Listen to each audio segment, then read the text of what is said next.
नमस्कार छात्रगण, मैं सीमा आपका सरस्वती गुरुकुल चैनल पे स्वागत करती हूँ। आज हम कक्षा छठी विषय हिंदी दूसरी इकाई का स्वयं अध्ययन ये पाठ आज हम देखने वाले हैं। तो ये पाठ में हमें कुछ चित्र दिए गए हैं और उसके आधार पर हमें कहानी लिखनी है। ये चित्र हमें क्रम से दिए गए हैं और उसी के आधार पर कहानी बनाते हुए हमें उसको शीर्षक भी देना है और वो कहानी से हम क्या सीख लेते हैं ये भी हमें बताना है। तो चलिए शुरू करते हैं। चित्र वाचन करके अपने शब्दों में कहानी लिखो और उचित शीर्षक बताओ। तो पहला चित्र देखेंगे। चित्र का निरीक्षण करना है। यहाँ कुछ पेड़ पौधे दिख रहे हैं और एक आदमी खड़ा दिखाई दे रहा है और वो आसमान की तरफ देख रहा है। तो इसके चित्र के नीचे क्या दिया है? आसमान में उड़ते ढेर सारे कबूतर, नीचे खड़ा बहेलिया। तो इसके आधार पर हमें अपने शब्दों में कहानी बनानी है। एक दिन एक बहेलिया जाल और अनाज के दाने लेकर शिकार की खोज में निकला। रास्ते में चलते समय उसे एक जगह आसमान में उड़ते हुए बहुत सारे कबूतर दिखाई दिए। दूसरा चित्र देखेंगे।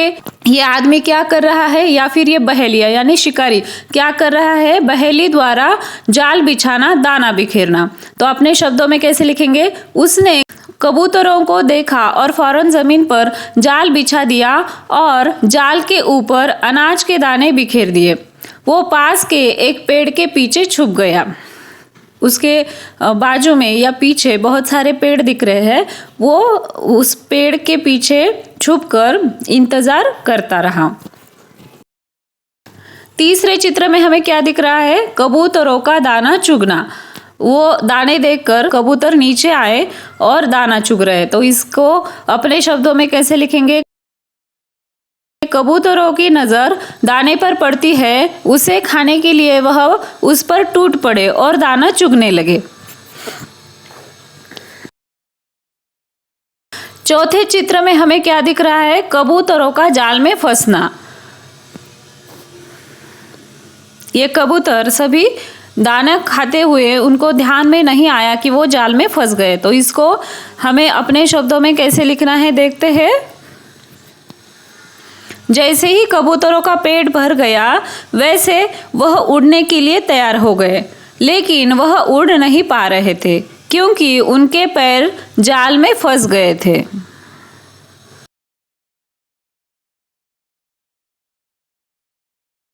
पांचवा चित्र देखेंगे। बुजुर्ग कबूतर द्वारा समझाना। यहाँ पे इन कबूतरों में एक बुजुर्ग कबूतर भी था जिन्होंने इन सभी कबूतरों को समझाया। तो इसको हम अपने शब्दों में कैसे लिखेंगे? वह सब जल्दी समझ गए कि वह जाल में बुरी तरह फंस गए हैं। सब घबरा गए। उनमें एक बुजुर्ग कबूतर था। उसने कहा, घबराओ मत, हिम्मत से काम लो और सब मिलकर जाल के साथ उड़ जाओ। छठे चित्र में हम क्या देखते हैं? कबूतरों का जाल समेत उड़ना।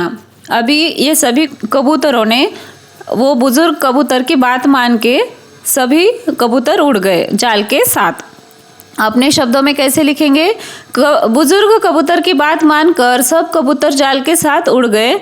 उड़ते उड़ते वह आसमान में पहुंच गए। सातवें चित्र में क्या दिया है? हक्का बक्का दौड़ता हुआ बहेलिया। ये चित्र में क्या दिख रहा है? कबूतर जाल के साथ उड़ रहे हैं और उसके पीछे बहेलिया भाग रहा है। तो अपने शब्दों में लिखेंगे। बहेलिया हक्का बक्का होकर उन्हें देखता रहा। वह कुछ दूर तक उनके पीछे दौड़ा पर कबूतर उसकी पहुंच से बाहर हो गए थे।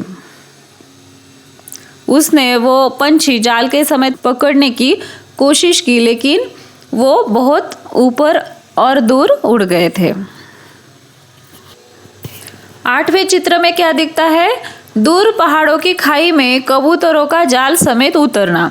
ये कबूतर जाल समेत कहाँ उतर गए? पहाड़ों पे। तो अपने शब्दों में लिखेंगे। उड़ते उड़ते कबूतर एक पहाड़ के ऊपर पहुंचे। बुजुर्ग कबूतर के कहने पर सारे कबूतर जाल के साथ पहाड़ी पर उतरे।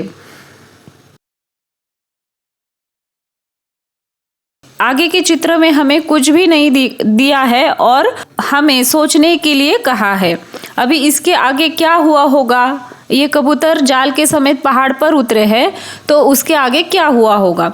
तो इसलिए हमें क्या करना है, ये 9वें चित्र में तो हमें कुछ नहीं दिया है, तो 8वें चित्र और 10वें चित्र का संदर्भ लेकर या फिर इनका कुछ कनेक्शन है क्या, इस बात को सोचकर हमें स्वयं ये लिखना है। तो पहाड़ी पर कौन रहता है? चूहे। पहाड़ी पर बुजुर्ग कबूतर का दोस्त चूहा रहता था। बुजुर्ग कबूतर ने चूहे को आवाज़ दी।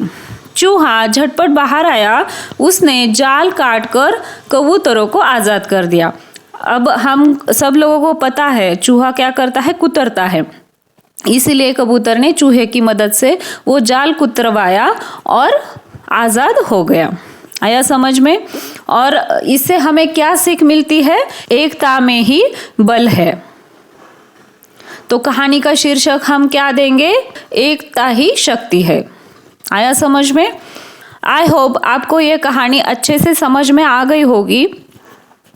ऐसे ही नए नए वीडियो के लिए चैनल को लाइक करो, शेयर करो, सब्सक्राइब करो और वीडियो के नोटिफिकेशन के लिए बेल आइकॉन प्रेस करो। धन्यवाद।